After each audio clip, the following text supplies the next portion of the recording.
ఇప్పుడు చెప్పు. దేవుని పరిశుద్ధ గ్రంథం నుండి ఫిలిప్పీలకు రాసిన పత్రిక 4వ అధ్యాయము 6వ వచనము. ఈ యొక్క లేఖన భాగాన్ని మన మధ్యలో ఉన్నటువంటి స్వర్ణ గారు చదివి వినిపిస్తారు.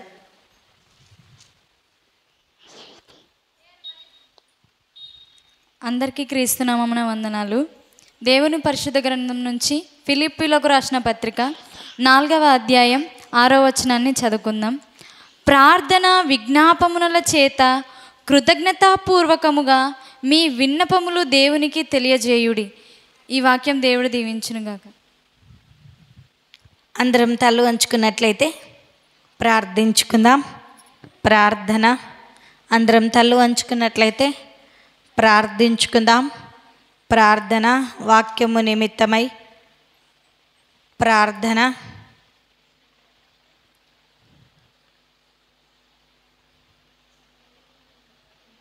మన మధ్యలో ఉన్నటువంటి సియోను కుమారి గారు ప్రార్థనలో నడిపిస్తారు.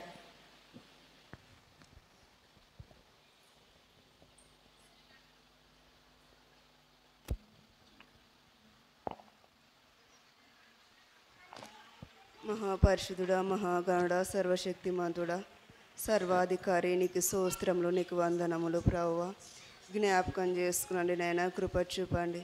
గడిచిన దినంలో గడిచిన కాలం అంతయు నీ కృప, నీ కాపుదల, నీ భద్రతలో ఉంచుకున్న విధానాన్ని బట్టి నీకు అనేకమైన వందనములు, స్తుతులు, స్తోత్రములు నా ప్రభువా.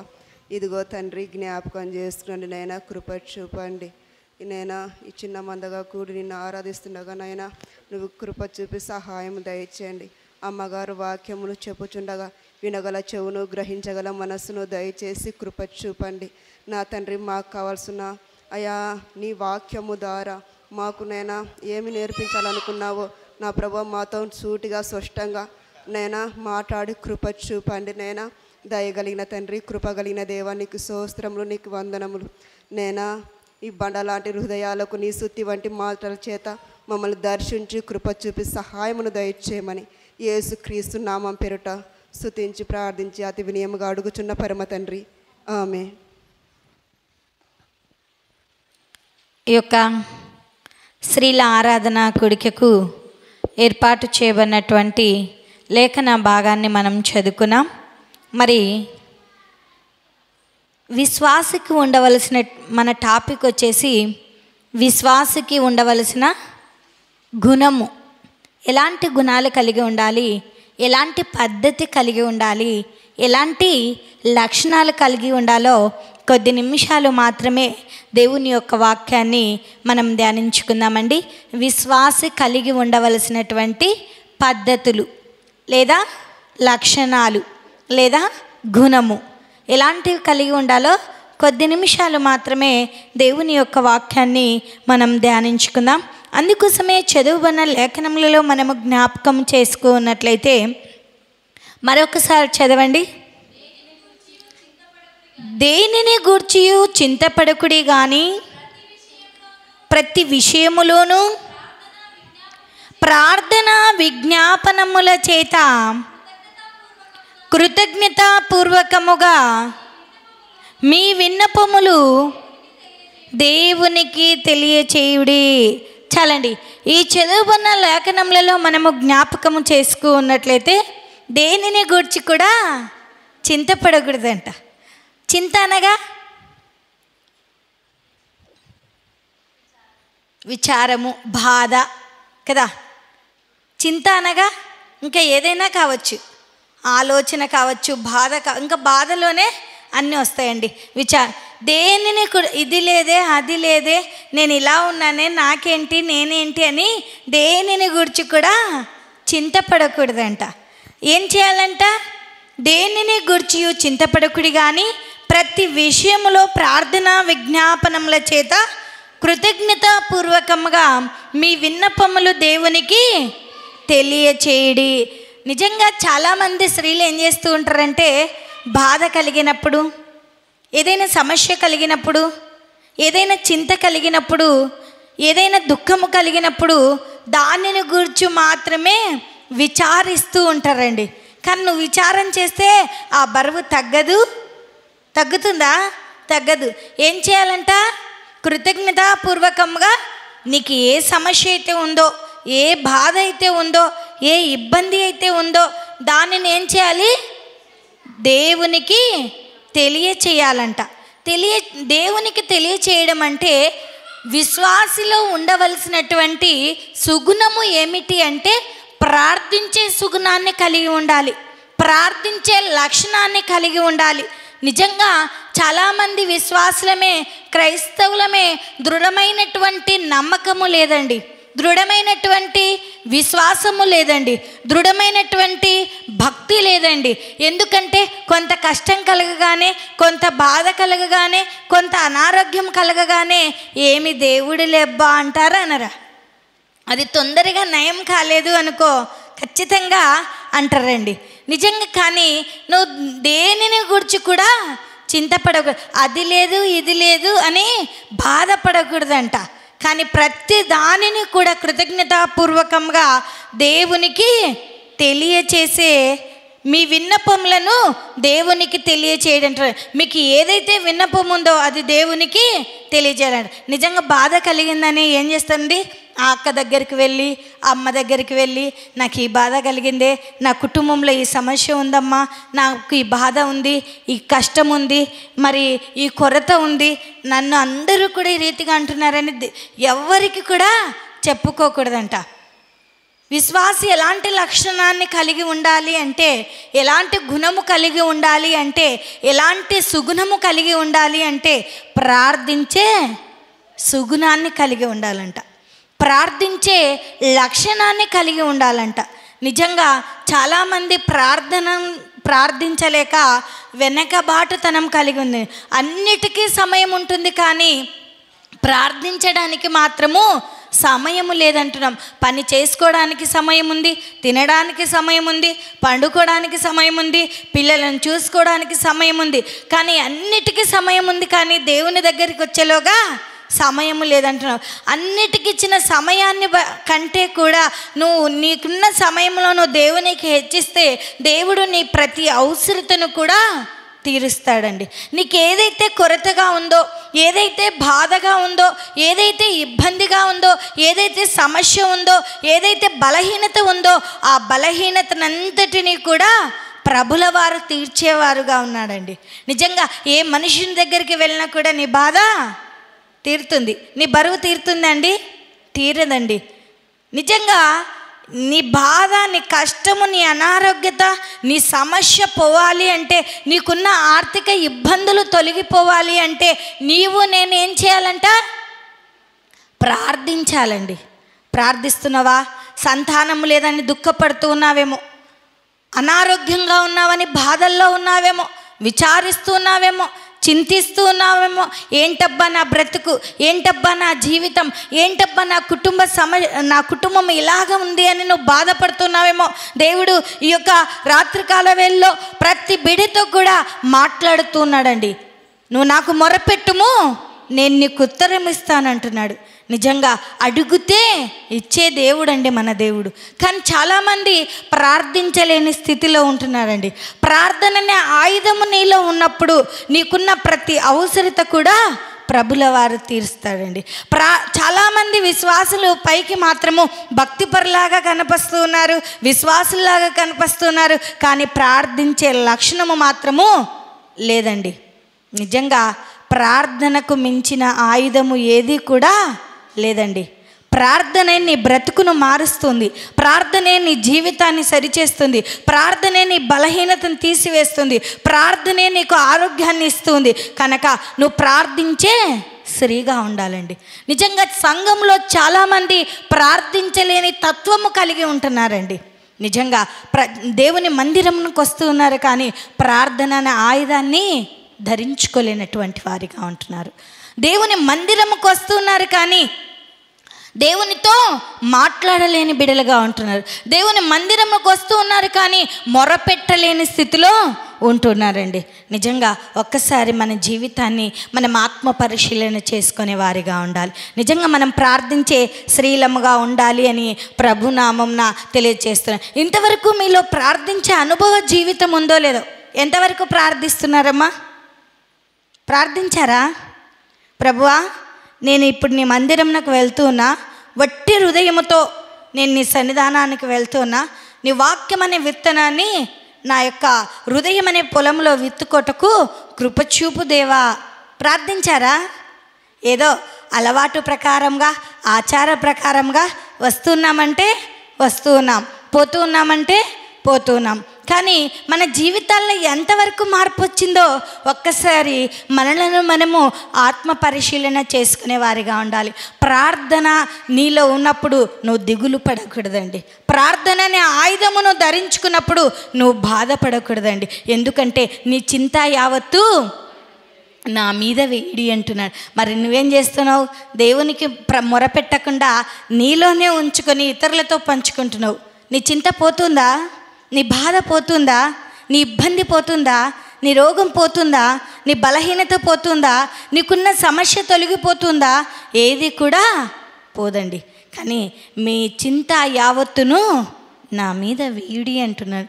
అందుకోసమే స్త్రీలు ఏ లక్షణాన్ని కలిగి ఉండాలి అంటే, దైవికమైనటువంటి స్త్రీలుగా ఉన్న మనమందరము కూడా ప్రార్థించే సుగుణాన్ని కలిగి ఉండాలండి.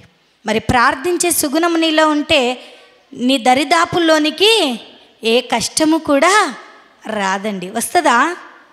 ప్రార్థన అనే ఆయుధము నీలో ఉన్నప్పుడు ఎవరు కూడా నిన్ను పడగొట్టలేరు కూడా. ప్రార్థన లేకపోతేనే సమస్యల పాలవుతామండి. ప్రార్థన లేకపోతేనే ఇబ్బందుల పాలవుతామండి. ప్రార్థన లేకపోతేనే మన జీవితం ఎలా ఉంటుందంటే తెగిన గాలిపటంలాగా ఉంటుంది. నిజంగా ఒక మానవుడు బ్రతకాలి అంటే మరి గాలి ఎంత అవసరమో, శ్వాస తీసుకుంటాము, వదులుతాం కదా. కానీ గాలి ఎంత అవసరమో మరి అదేవిధంగా ఒక విశ్వాసి బ్రతకాలి అంటే కూడా, లోకమును జయించాలి అంటే కూడా మరి ప్రార్థననే ఆయుధమును నువ్వు ధరించుకోవాలండి. ప్రార్థన లేని జీవితము వ్యర్థమండి. నిజంగా ప్రార్థించే సుగుణాన్ని కలిగి ఉండాలండి. ఈ దినము నుంచి ప్రార్థిస్తున్నావా? మనుషులకు చెప్పుకుంటే పలచబడిపోతాము, కానీ నువ్వు దేవునికి మొరపెట్టుకుంటే నువ్వు దేవుడు ఖచ్చితంగా నీ ప్రార్థన ఆలకిస్తాడండి. నిజంగా ఆయన విననేరకుండునట్లు ఆయన చెవులు మందము కాలేదండి. నిజంగా నువ్వు మొరపెడితే దేవుడు వినడానికి సిద్ధంగా ఉన్నాడు. నీ సమస్యను తీర్చడానికి ఆయన సమర్థుడు అండి. నిజంగా నీకున్న ప్రతి చింత యావత్తును కూడా ఆయన మీదే వేసి ప్రార్థనా విజ్ఞాపనముల చేత, కృతజ్ఞతాపూర్వకంగా ప్రార్థనా విజ్ఞాపనముల చేత మీ విన్నపములను దేవునికి తెలియచేయాలంట. ప్రతి దైవికమైన స్త్రీ, ప్రతి విశ్వాసి, ప్రతి క్రైస్తవురాలు కలిగి ఉన్నటువంటి లక్షణము ఏమిటి అంటే ప్రార్థించే సుగుణాన్ని కలిగి ఉండాలంట. నిజంగా ప్రార్థిస్తున్నామండి, పాటకు సమయాన్ని ఇస్తున్నాం, అవునా కదా? పాటకు సమయాన్ని ఇస్తున్నాం, దేవుని గ్రంథాన్ని చదవడానికి సమయాన్ని ఇవ్వడం లేదండి. ఇస్తున్నారా? ఏమనుకోద్దండి నా ప్రియ సంగమా, మనమందరం కూడా రాకడలో ఎత్తబడాలి అంటే ప్రతి దినము కూడా దేవుని వాక్యాన్ని చదవాలండి. అప్పుడే ధన్యులుగా మార్చబడతాం. నిజంగా ప్రతి యవ్వన స్త్రీ కూడా ఏం చేయాలంట? ఈ దినము నుంచి ప్రార్థించే సుగుణాన్ని కలిగి ఉండాలంట. మరి ప్రార్థిస్తూ ఉన్నావో లేదో ఒక్కసారి మనలను మనము ఆత్మ పరిశీలన చేసుకునే వారిగా ఉండాలి. ప్రతి స్త్రీ కూడా ప్రార్థించే లక్షణం, నాకు ప్రార్థన రాదు అనకూడదంట. ప్రార్థన రాదు అంటే నీ చింత నీలో నుండి వెడలిపోదండి. నువ్వు నీ చింత వెళ్ళిపోవాలన్నా, నీ బాధ తొలగిపోవాలన్నా నువ్వు ప్రార్థించే స్త్రీగా ఉండాలి అని ప్రభునామం నా తెలియచేస్తూ ఉంటున్నాను. రెండోదిగా మనము జ్ఞాపకము చేసుకున్నట్లయితే, మరి జ్ఞాపకం చేసుకున్న ప్రార్థించే స్త్రీ చాలా శక్తివంతురాలంట. ప్రార్థించే మనం ఎందుకు బలహీనులమైపోతున్నామంటే ప్రార్థన అనే ఆయుధము మనలో లేదండి, అవునా? త్వరగా బలహీనులైపోతూ ఉంటాం కదా. ప్రార్థన ఉన్నప్పుడు బలహీనులము కానే కాదండి. ప్రార్థన శక్తి నీలో ఉంటే మరి దేవునికి భయపడుతూ జీవిస్తావండి. ప్రార్థన శక్తి ఉంటే దేవుని మీద నువ్వు ఆధారపడతావండి. నిజంగా ప్రార్థన లేకుండా నేను దేవుని మీద ఆధారపడాలి అంటే ఆధారపడలేవండి, అవునా కదా? ప్రార్థన శక్తిని నువ్వు కలిగి జీవించే బిడగా ఉండాలి అని ప్రభు నామం తెలియజేస్తున్నా. నువ్వు శక్తివంతురాలుగా మారాలి అంటే ప్రార్థన అనే ఆయుధాన్ని నువ్వు ధరించుకోవాలండి. నిజంగా మనం అంటుంటాం, ఏమ్మా చర్చికి రాలేదంటే ఏం చెప్తారు? మనకున్న బలహీనతని చెప్తామండి, లేదా ఇంటి పనో ఏదో ఒక సాకు, జ్వరమో నొప్పులు ఏదో ఒకటి చెప్తుంటాం. కానీ ప్రార్థించే స్త్రీ చాలా శక్తివంతురాలు. ప్రార్థించే స్త్రీ ఎందుకు అంటే ఆమె దేనికి కూడా త్వరగా భయపడదంట. ఎందుకంటే ప్రార్థించే స్త్రీ ఎలాంటి లోకపు అలవాట్లను కలిగి ఉండదండి. ప్రార్థించే స్త్రీ లోకానుసరమైన జీవితాన్ని జీవించదండి. ప్రార్థించే స్త్రీ దేవునికి భయపడుతూ తన జీవితాన్ని మలుచుకుంటుంది కనుక అందుకోసమే మనలో ప్రార్థన ఉంటే ఈ లోక మాలిన్యం అంటకుండా మనము జీవిస్తాము అనేది జ్ఞాపకము చేసుకునే వారిగా ఉండాలి.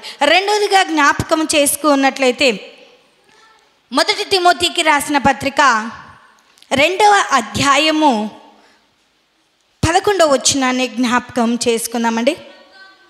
స్త్రీలు మౌనంగా ఉండి సంపూర్ణ విధేయతతో నేర్చుకొనవలెను. స్త్రీ మౌనముగా ఉండవలసినదే కానీ ఉపదేశించుటకైనను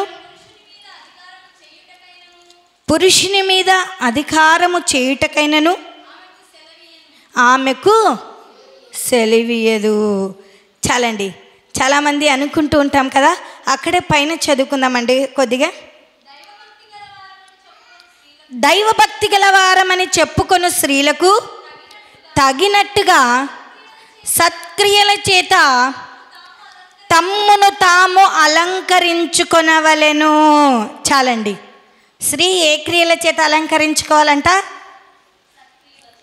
సత్క్రియల చేత అలంకరించుకోవాలి. చాలామంది మరి స్త్రీ ఎలాంటి లక్షణం కలిగి ఉండాలి అంటే అలంకరించుకునే లక్షణాన్ని కలిగి ఉండాలి.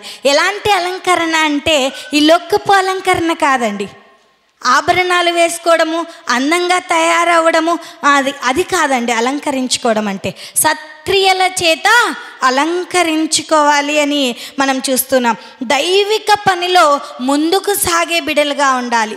అంత మాత్రమే కాకుండా సత్క్రియలు నువ్వు చేసినప్పుడు, దేవుని పని నువ్వు చక్కగా చేసినప్పుడు, మంచి పనులు నువ్వు చేసినప్పుడు దేవుడు నిన్ను ఖచ్చితంగా దీవిస్తాడు, ఆశీర్వదిస్తాడు. అందుకోసమే చాలామంది మనం చూస్తూ ఉంటాం కదా, అక్కడ మనం దైవభక్తి గలవారమని చెప్పుకున్న స్త్రీలకు చాలామంది ఏమంటుంటారండి? మనం కూడా అంటుంటాం, నేను దేవుని భక్తురాలనండి, నేను దేవుని బిడ్డనండి. దైవ భక్తురాలను చెప్పుకొను స్త్రీలకు తగినట్టుగా సత్క్రియల చేత తమ్మును తాము అలంకరించుకొనుము. ఏంటి చేత అలంకరించుకోవాలంట? సత్క్రియల చేత, మంచి పనుల చేత అలంకరించుకోవాలంట. మరి స్త్రీ దేవుని పనిలో ఎప్పుడూ కూడా వాడబడే స్త్రీగా ఉండాలి. దేవుని పనిలో నమ్మకంగా ముందుకు సాగినట్లుగా మనము సాగిపోయే బిడలముగా ఉండాలి. అందుకోసమే మనము జ్ఞాపకం చేసుకున్నట్లయితే ఎవరు దేవుని పనిలో ముందుకు వెళ్ళారు? రోమీలకు రాసిన పత్రిక 16వ అధ్యాయంలో మనం తీయొద్దండి. ఒక స్త్రీని వెరీ గుడ్ ఎవరు కనిపిస్తారండి? పీబే. ఆమె సత్క్రియల చేత ముందుకు సాగిందా లేదా?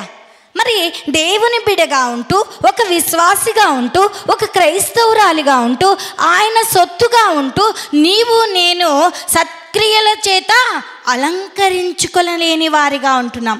నిజంగా పీబేను జ్ఞాపకం చేసుకున్నట్లయితే ఆమె దేవుని పనిని ఎంతగానో ముందుకు కొనసాగించినటువంటి స్త్రీగా ఉందండి.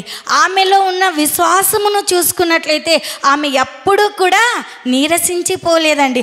ఎప్పుడూ కూడా దేవుణ్ణి ఏది కూడా అడగలేదండి. కానీ దేవుని పనిని ముందుకు కొనసాగించే స్త్రీగా ఉంది. అంటే సేవకులకు ఉపయోగకరంగా ఉంది, మంచి పనులు చేసే స్త్రీగా ఉంది. పౌలుకు నా సహోదరి అంటూ ఉన్నాడు. నిజంగా అలాంటి స్త్రీ స్త్రీలముగా మనము కూడా దేవుని పనిలోను ఆయన సేవకులకు పని చేసే వారంగాను మరి మనము కూడా మంచి పనులు చేసే పనిలో ముందుకు కొనసాగే స్త్రీలముగా ఉండాలి. ఎలాంటి అలంకరణ అందుకోసమే మనం జ్ఞాపకం చేసుకున్నట్లయితే అందము మోసకరము, సౌందర్యము వ్యర్థము, యెహోవా యందు భయభక్తులు కలిగిన స్త్రీ కొనియాడబడును అని లేఖనములలోనే మనం చూస్తున్నాం. నిజంగా మనం జ్ఞాపకం చేసుకున్నట్లయితే ఎవరు కొనియాడబడ్డారండి?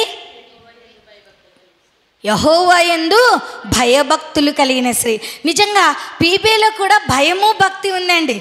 పీబే కూడా మంచి పరిచారకురాలుగా ఉన్నట్లు మనం చూస్తున్నాం. ఆయన పనిని ముందుకు కొనసాగించినట్లు కూడా మనం చూస్తున్నాం. అంత మాత్రమే కాకుండా మరియ కూడా దేవుని యందు భయభక్తులు కలిగినటువంటి స్త్రీగా ఉంటుంది. నిజంగా ఈ మధ్య కాలాల్లో స్త్రీలలో భయము ఉంటే భక్తి లేదు, భక్తి ఉంటే భయము లేని జీవితాల్లో జీవిస్తూ ఉంటున్నారండి. నిజంగా భయభక్తులతో మనం సంఘములో విధేయత కలిగి సత్క్రియలు అనే అలంకరణాన్ని ధరించుకునే వారిగా ఉండాలి. నిజంగా సత్క్రియలు లేకపోతే వ్యర్థమండి.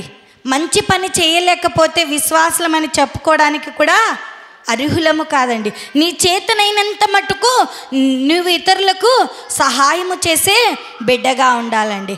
నిజంగా ఒక్కసారి జ్ఞాపకం చేసుకుందాం. మొట్టమొదటిగా మనం ఏ లక్షణాన్ని కలిగి ఉండాలి? ప్రార్థించే లక్షణాన్ని కలిగి ఉండాలి. ప్రార్థన శక్తి నీలో ఉంటే నువ్వు శక్తివంతురాలుగా మారుతావు. ప్రార్థించే స్త్రీ దేనికి కూడా భయపడదంట. ప్రార్థించకపోయే స్త్రీ ప్రతి దానికి కూడా చింతిస్తూనే ఉంటుందండి, భయపడుతూనే ఉంటుందండి. నిజంగా నువ్వు ప్రార్థించే లక్షణాన్ని కలిగి ఉండు. అంత మాత్రం రెండో లక్షణం ఏమిటి? సత్క్రియలు అనే అలంకరణాన్ని మనం ధరించుకోవాలండి. నిజంగా సత్క్రియలు నీలో ఉన్నాయా? మంచి అలంకరణ నువ్వు ధరించుకునే వారిగా అలంకరించుకోవాలి. ఏం అలంకరించుకోవాలి? చాలామంది ఆదివారం రాగాలని వాళ్ళు చూడాలి, వీళ్ళు చూడాలి. ఏమనుకోద్దండి, స్త్రీ ఎప్పుడూ కూడా ఎలా ఉండాలి అంటే సత్క్రియలు అనే అలంకరణాన్ని ధరించుకోవాలండి. నిజంగా ఈ లోక అలంకరణ దేవునికి మంచిదా? నిజంగా జ్ఞాపకం చేసుకున్నాం. ఎవరో చూడాలని నిజంగా నడకలు కూడా నడిచే వాళ్ళు ఉన్నారండి, వయ్యారపు నడకలు. నిజంగా వాటిని జ్ఞాపకం చేసుకుందాం, తీసివేసుకుందాం. మనలో ఉన్నటువంటి ఆ యొక్క చెడు అలవాట్లను, ఆ చెడు పద్ధతులను మనము తీసివేసుకుందాం. మన జీవితము, మన యొక్క క్యారెక్టర్ దేవునికి మాత్రమే యోగ్యముగా ఉండాలండి. ఈ లోకంలో ఉన్న వారికి నొచ్చాల్సినటువంటి అవసరత లేదండి. చాలామంది స్త్రీలు వాళ్ళకు నొచ్చాలని అలంకరించుకొని నడుస్తూ ఉంటారు కదా, అలాంటి జీవితము మనకొద్దండి. నిజంగా జ్ఞాపకం చేసుకుందాం. అందుకోసమే మరి మూడోది జ్ఞాపకం చేసుకున్నట్లయితే సామెతల గ్రంథము 11వ అధ్యాయము 22వ వచనాన్ని ఒకసారి జ్ఞాపకం చేసుకుందామండి. వివేకము లేని సుందర స్త్రీ పంది ముక్కునున్న బంగారు కమ్మి వంటిది. చాలండి. ఏమి లేని స్త్రీ అండి? వివేకము లేని స్త్రీ ఎక్కడ ఉన్నా పంది ముక్కునున్న బంగారు కమ్మి వంటిది. ఆ పంది నిషేధించినదండి. అది ఎంత బంగారు పెట్టుకున్నా ప్రయోజనమా? నిజంగా చాలామంది వివేకం లేకుండా అవివేకంతో అలంకరించుకునే వారు ఉంటారండి. అవునా కదా? ఒక్కసారి జ్ఞాపకం చేసుకుందాం. పంది నిషేధించబడినది. అందుకోసమే మూడో లక్షణం ఏం కలిగి ఉండాలి అంటే వివేకము కలిగి ఉండాలండి. చాలామంది వివేకం లేకుండా జీవిస్తూ ఉంటారండి. నిజంగా వివేకంతో మాట్లాడేవారిగా ఉండాలి అండి, వివేకంతో నడుచుకునే వారిగా ఉండాలండి. పెద్దలంటే భయభక్తులు చూపించే వారిగా ఉండాలండి.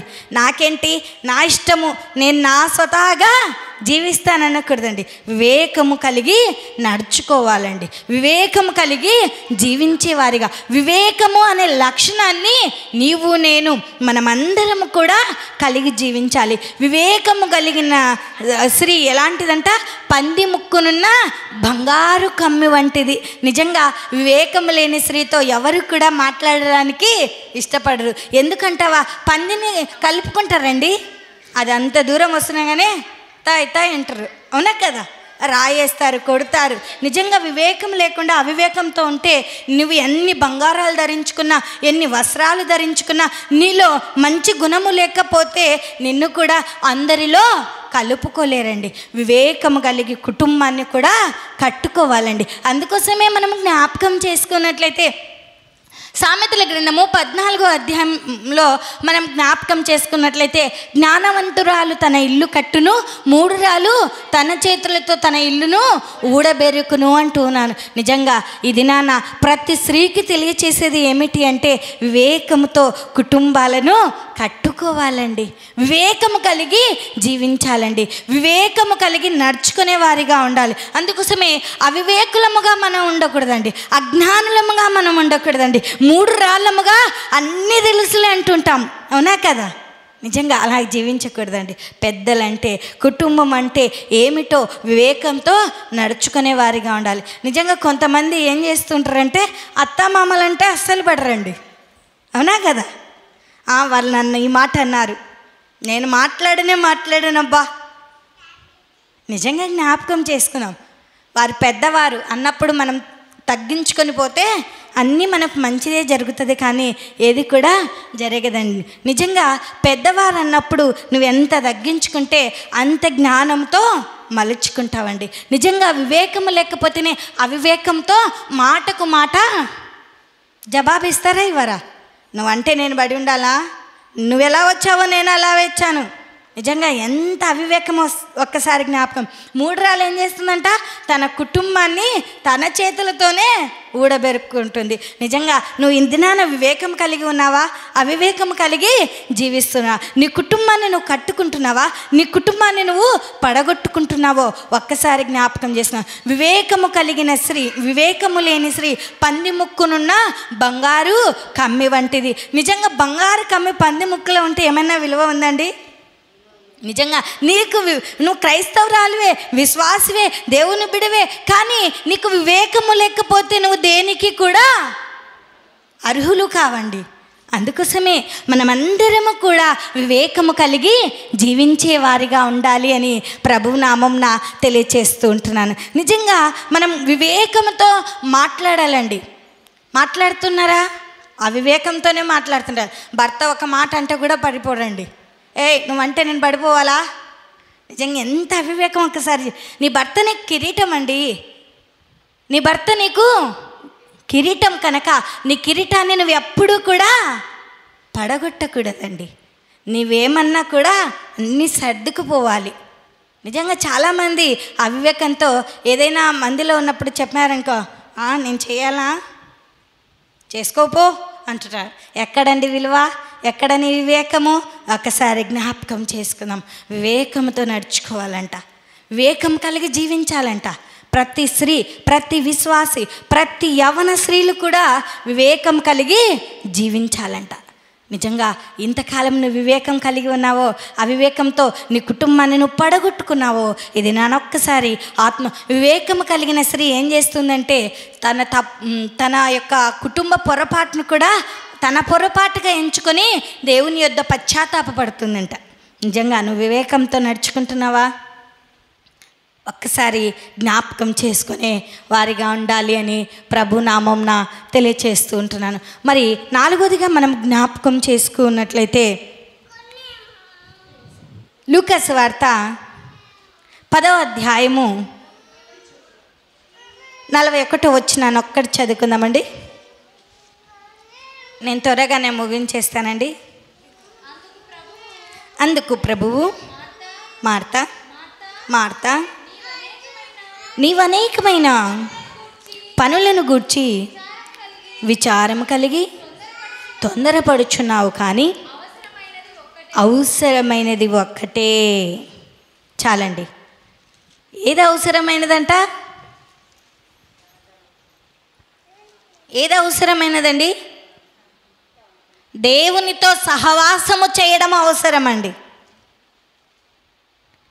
దేవునితో సహవాసాన్ని కలిగి ఉండాలి.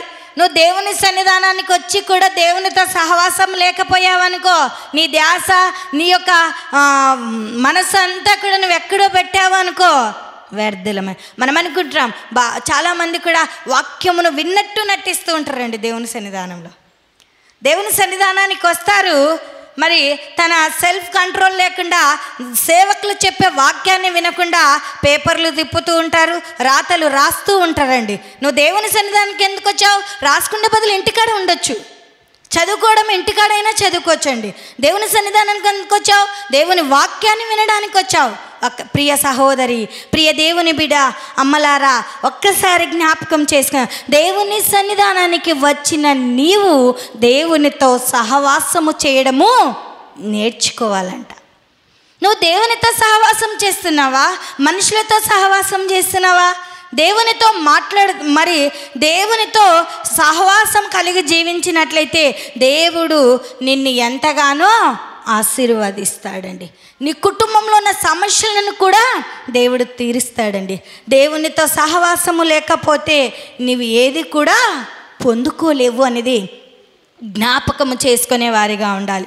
అందుకోసమే అక్కడ మార్తా మరియలను ఇద్దరిని జ్ఞాపకం చేసుకుంటాం. మరి ఏం చేస్తుంది? ఈ లోకంతో సహవాసం అనగా ఆమె శరీరానికి సిద్ధపడినటువంటి ఆహారాన్ని ఆమె సిద్ధపరుస్తుంది. యేసు ప్రభుల వారు ఆమెతో సమాధానం ఇస్తున్నాడు. మార్తా మార్తా, నువ్వు అనేకమైనటువంటి పనులను గురించి విచారము కలిగి ఉన్నావు, కానీ అవసరమైనది ఒక్కటే, అది ఆమె యొద్ద నుండి తీసివేయబడదు అని లేఖనములలోనే మనం చూస్తున్నాం. నిజంగా మరియా మార్తా ఇద్దరు కూడా యేసు ప్రభుల వారిని వారి ఇంటికి ఆహ్వానించారు. ఆహ్వానించిన తర్వాత మార్త ఏం చేస్తుంది? అనేకమైన పనులను గురించి విచారిస్తూ ఉంది. అది చేయాలి, ఇది చేయాలి. నిజంగా మనం కూడా సేవకులు కానీ మరి ఎవరినైనా ఇన్వైట్ చేసినప్పుడు, మన ఇంటికి ఆహ్వానించినప్పుడు మనం కూడా అనుకుంటుంటాం, నేను అది చేయాలబ్బా, ఇది చేయాలబ్బా అనుకుంటున్నాం. అవసరమైనది ఏది? దేవుని వాక్యమును వినడం, దేవునితో సహవాసము చేయడం.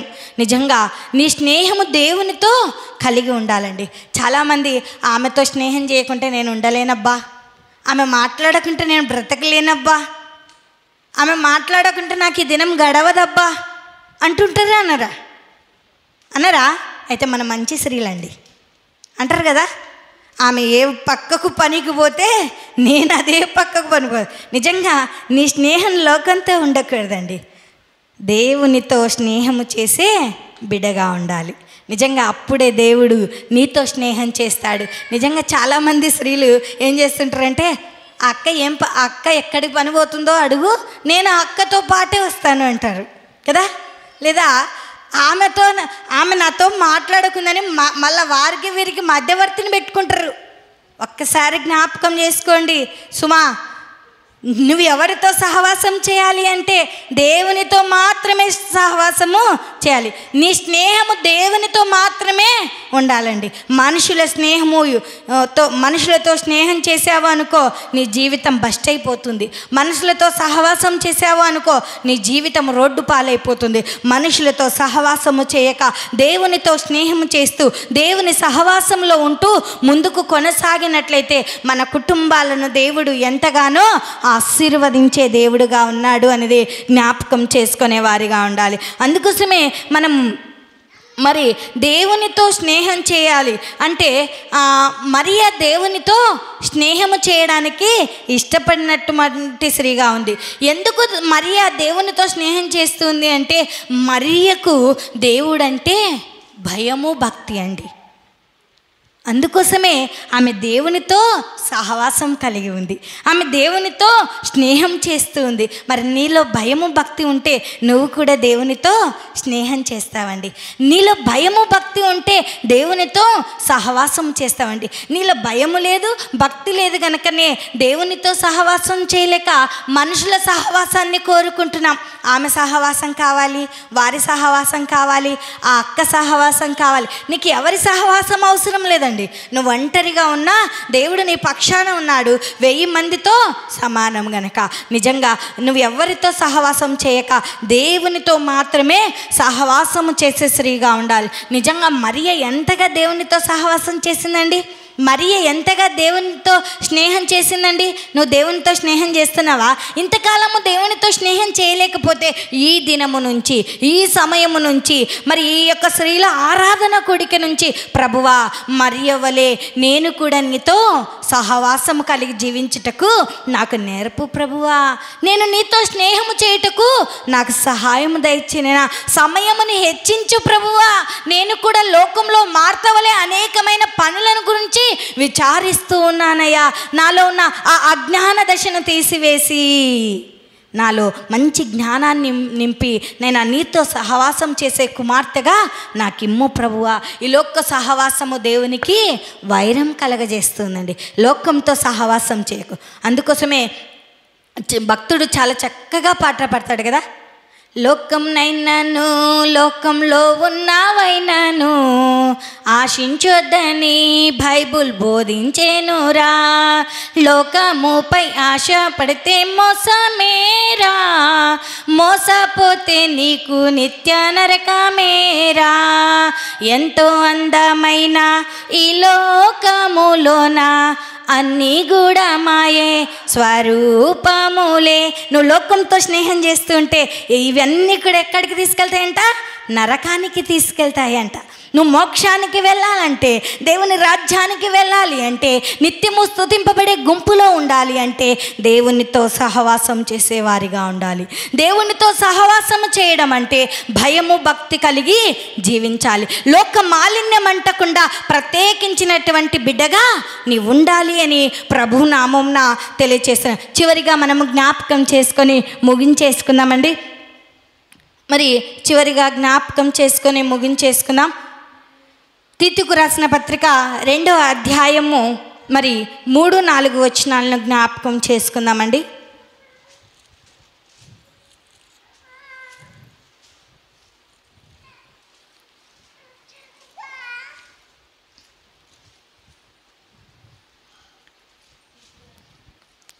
తీతుకు రాసిన పత్రిక 2వ అధ్యాయము మరి 3 నుంచి అలాగుననే వృద్ధ స్త్రీలు కొండకత్తెలను మిగుల మద్యపానాసక్తులను నై ఉండక ప్రవర్తన యందు భయభక్తులు గలవారై ఉండవలననియు దేవుని వాక్యము దూషింపబడకుండునట్లు యవ్వన స్త్రీలు తమ భర్తకు లోబడి ఉండి తమ భర్తలను శిశువులను ప్రేమించువారును స్వస్థ బుద్ధి గలవారును పవిత్రులను ఇంట ఉండి పని చేసుకుని వారును మంచివారునై ఉండవలనని బుద్ధి చెప్పుచు మంచి ఉపదేశము చేయువారునై ఉండవలననియు బోధించుము. ఇక్కడ ఒక లక్షణం కనిపిస్తుందండి. ఇక్కడ ఒక సుగుణం కనపడుతుందండి. ఎలాంటి సుగుణాన్ని కలిగి ఉండాలంట? మంచి ప్రవర్తన. అందుకోసమే అక్కడ ఒకసారి వాక్యం చదివేటప్పుడు చాలా చక్కగా అలాగుననే వృద్ధ స్త్రీలను కొండకత్తెలను మిగుల మద్యపానాసక్తులనై ఉండక ప్రవర్తన యందు భయభక్తులు గలవారై ఉండవలనని మంచి ప్రవర్తన కలిగి ఉండాలంట. నిజంగా అందుకోసమే దేవుని మందిరంలోకి వచ్చేటప్పుడు మన ప్రవర్తన మనము సరిచేసుకుని రావాలంట. నిజంగా నీ ప్రవర్తనను సరిచేసుకున్నావా? ఒక్కసారి జ్ఞాపకం చేసుకున్నాం. ప్రవర్తన సరిగ్గా లేకున్నా, మన నడవడిక సరిగ్గా లేకున్నా, మన మాట తీరు సరిగ్గా లేకున్నా ఎవరు కూడా మనల్ని లెక్క చేయరండి. అందుకోసమే మంచి మనసుతో మంచి ప్రవర్తనతో పరిశుద్ధతను కలిగి ఉండే వారముగా ఉండాలి. మంచి మనస్సు ఉండాలంట, మంచి ప్రవర్తన ఉండాలంట. నిజంగా నీ ప్రవర్తన ఎలా ఉందో ఇది నన్ను ఒక్కసారి జ్ఞాపకం నిజంగా పైకి చూడడానికి అందరికీ మంచిదానిలాగా కనిపిస్తున్నామేమో అనుకుందాం. నిజంగా ఒకవేళ మనుషులకు మంచిదానిగా కనపడవచ్చు, కానీ నన్ను సృష్టించినటువంటి సృష్టికర్తకు మన ప్రవర్తన తేటగా కనబడుతుందంట. నువ్వు ఏం ఆలోచిస్తూ ఉన్నా, ఏది చేస్తూ ఉన్నా, ఏది తలస్తూ ఉన్నా, నువ్వు ఎలా నడుస్తూ ఉన్నా, నీ హృదయంలో ఎలా ఉన్నా కూడా దేవునికి బాగా తెలుసంట. నిజంగా జ్ఞాపకం చేసుకుందామండి. నిజంగా ఒక్కసారి మన జీవితాన్ని ఆత్మ పరిశీలన చేసుకుందాం. అందుకోసం ఇక్కడ మనం జ్ఞాపకం చేసుకున్నట్లయితే, ప్రవర్తన యందు భయభక్తులు గల వారై ఉండవలెననియు, చదవండి అమ్మా. దేవుని వాక్యము దూషింపబడకుండానట్లు యవ్వన స్త్రీలు ఏం చేయాలంట? భర్తలకు లోబడి ఉండాలంట. చాలామంది నా మాటలు కాదండి, దేవుని వాక్యాన్ని నేను తెలియచేస్తున్నా. మన కుటుంబాలను కట్టుకోవాలంటే మొట్టమొదటిగా పరమ భర్తకు లోబడాలి, తర్వాత మన శరీర భర్త అనగా ఈ లోకమలో దేవుడు మనకిచ్చినటువంటి ఎవరు? నిజంగా మన యజమానునికి మనము శారా ఎంత చక్కగా తన భర్తను గౌరవిస్తుందో ఒక్కసారి జ్ఞాపకం. నువ్వు ఒక్క దినమైన నీ యజమానునికి లోబడి జీవించావండి? జీవించావా? లోబడడం అంటే విధేయత కలిగి జీవించడమేనండి. లోబడడం అంటే తాను చెప్పినది చేయడమేనండి. తన అడుగు జాడల్లో నడుచుకోవడమేనండి. చాలామంది స్త్రీలు అలా లేరండి. ఉన్నారా? నా ఇష్టం, నాకు నచ్చినట్లు నేను చేస్తాను. నిజంగా ప్రియసుమ, ఒక్కసారి జ్ఞాపకం చేసుకున్నాం. యవ్వన స్త్రీలు తమ భర్తలకు లోబడి తమ భర్తలను శిశువులను ప్రేమించువారును ఏం చేయాలంట? భర్తలను పిల్లలను ఏం చేయాలి? ప్రేమించాలంట. కానీ భర్తలను ప్రేమించరు, పిల్లలను ప్రేమించరు, కానీ లోకంలో ఉన్న వాటినన్నిటినీ కూడా ప్రేమిస్తూ ఉంటారండి. అవునా కదా? ఏంటబ్బా వాక్యం ఇంత సూటిగా చెప్తుంది మాకి అనుకుంటున్నారా? నిజంగా భర్తలను ప్రేమించరు, భర్తను ప్రేమించరు, పిల్లల్ని ప్రేమించరు, వారి అడుగు జాడలు నడుచుకోరు. ఎవరైనా ఏదైనా చెప్పారంటే దాన్ని తూచ తప్పకుండా చేస్తారా? చేయరండి, ఖచ్చితంగా చేస్తారండి. నిజంగా కానీ దేవుని వాక్యం ఏం సెలవిస్తుందంటే, భర్తకు పిల్లలకు అందుకోసమే శిశువులను ప్రేమించువారును, స్వస్థ బుద్ధి గల వారును, పవిత్రులను. స్వస్థ బుద్ధి, మంచి బుద్ధి కలిగి ఉండాలంట, మంచి మనసు కలిగి ఉండాలంట. ఇంట ఉండి పని చేసుకుని వారును మంచివారునై ఉండవలెనని బుద్ధి చెప్పుతూ మంచి ఉపదేశము చేయువారునై ఉండవలెననియు బోధించుము. స్త్రీలు ఎలా ఉండాలంట? మంచి ప్రవర్తన కలిగి ఉండాలంట. నువ్వు మంచి ప్రవర్తన కలిగి ఉంటే నీ మాట అందరూ కూడా వింటారా? వినరా? నీ ప్రవర్తన సరిగ్గా లేకుంటే చూసినాంలేమో నీది సరిగ్గా లేదు కానీ నాకు చెప్తున్నావా అంటారు. అన్నారా? ఖచ్చితంగా అంటారు. అందుకోసమే స్వస్థ బుద్ధి గలవారై, మంచి ప్రవర్తన కలవారై, మంచి బుద్ధి కలవారై, పరిశుద్ధత కలిగి ఉండి ఇంట పని చేసుకుంటూ ఉండే వారంగా ఉండాలి అని ప్రభు నామంన తెలియచేస్తుంటారు. మన టాపిక్ ఏంటండి? నేను ముగించేశాను. విశ్వాసికి ఉండవలసిన సుగుణములు. ఏ సుగుణము కలిగి ఉండాలంట? మొట్టమొదటిగా ప్రార్థన అనే సుగుణాన్ని కలిగి ఉండాలంట. అమ్మ ప్రార్థిస్తున్నావా? ప్రార్థించమ్మంటే అబ్బా నాకు రాదు. ప్రార్థన అంటే దేవునితో మాట్లాడటమేనండి. ప్రార్థన అంటే దేవునితో ముచ్చటించడమేనండి. నిజంగా ప్రార్థించడానికి చాలామంది భయపడుతూ ఉంటారండి. నీలో ఉన్న భయాన్ని నువ్వు తీసివేసుకోవాలి. ప్రార్థన అనే శక్తిని కలిగి ఉండాలండి. నిజంగా జ్ఞాపకం చేసుకున్నాం. ప్రార్థించే స్త్రీగా ఉండాలి. ప్రార్థించే స్త్రీ ఎప్పుడూ కూడా బలహీనరాలు కానే కాదండి. ప్రార్థించే స్త్రీ చాలా శక్తివంతురాలు. నిజంగా ఇంతకాలంలో ప్రార్థించలేకపోతే ఇక నుంచైనా ప్రార్థించడము నేర్చుకునే బిడ్డగా ఉండాలి. రెండోదిగా వెరీ గుడ్, సత్క్రియల చేత అలంకరించుకోవాలి. మరి నువ్వు సత్క్రియల చేత అలంకరించుకుంటున్నావా? మంచి ఆభరణముల చేత, మంచి వస్త్రముల చేత అలంకరించుకో. ఎవరో చూడాలని అలంకరించుకుంటున్నావా? ఈ అలంకరణ నిన్ను నరకానికి తీసుకెళ్తుందండి. ఈ లోక అలంకరణ వద్దండి. సత్క్రియలు అనే అలంకరణను నీవు నేను మనమందరము కూడా ధరించుకోవాలండి. నిజంగా సత్క్రియలు అలంకరించుకునే బిడలంగా ఉండాలి. మూడోదిగా ఏం కలిగి ఏ సుగుణం కలిగి ఉండాలంట? వివేకము కలిగి ఉండాలంట, వివేకము కలిగి నడుచుకోవాలంట, వివేకం కలిగి కుటుంబాన్ని కట్టుకోవాలంట. వివేకము లేని స్త్రీ పంది ముక్కునున్న బంగారు కమ్మి వంటిది. వివేకము లేకపోతే అవివేకంతో జీవిస్తే ఎవ్వరు కూడా నీతో మాట్లాడరండి. పంది ఎలా అయితే దాన్ని వస్తున్నాగానే తరిమేస్తారో, వివేకం నీలో లేకపోతే అవివేకంగా ఉంటే నిన్ను కూడా లోకము దూరముగా పెట్టేదిగా ఉంటుంది. అందుకోసమే వివేకం కలిగి మనం ఉండాలి అని ప్రభు నామంన తెలియచేస్తూ ఉంటున్నాను. మరి 4వదిగా జ్ఞాపకం చేసుకున్నట్లయితే ఎవరితో సహవాసం చేయాలండి? దేవునితో సహవాసం చేస్తున్నారా? ఒక్కసారి జ్ఞాపకం చేసుకుందామండి. మనుషులతో సహవాసం చేస్తున్నారా? ఎవరితో సహవాసం చెప్పండి, మనం ఊహించుకుందాం. మరి చాలా లేట్. దేవునితో సహవాసం చేయడం, అక్క రాలేదే, వీటితో మాట్లాడలేదే, అబ్బా ఈమె మాట్లాడకుంటే నాకు పొద్దు పోదు, ఈరోజు ఎలా ఉందో అనుకోకూడదండి. నువ్వు దేవునితో సహవాసం చేయడం నేర్చుకో. 5వదిగా మంచి ప్రవర్తన కలిగి, మంచి మనస్సు కలిగి, మంచి బుద్ధి కలిగి ఉండాలంట. మరి పరిశుద్ధత కలిగి ఉండాలంట.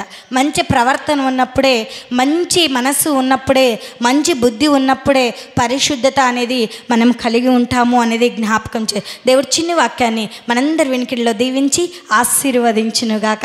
అందరం తల్లు వంచుకున్నట్లయితే ప్రార్థించుకుందాం. ప్రార్థన మన మధ్యలో ఉన్నటువంటి లక్ష్మక్క గారు ప్రార్థనలో నడిపిస్తారు.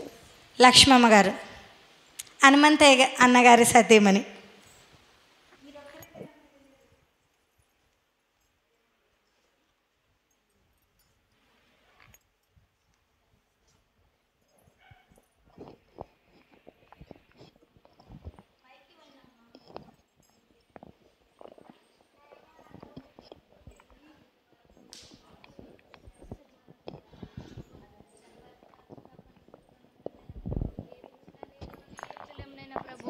మా పాపులనైనా ప్రభువ నీకే స్తుతులు స్తోత్రమునైనా ప్రభువ, నీకే వందనాలనైనా ప్రభువ. ఈ చిన్న ప్రార్థన ఆలకించమని నజరుడైన యేసు నామములో అడిగి వేడుకుంటున్నాం తండ్రి, పరమ తండ్రి, ఆమేన్. అయితే కానుకలు పట్టుకుందాం. కానుక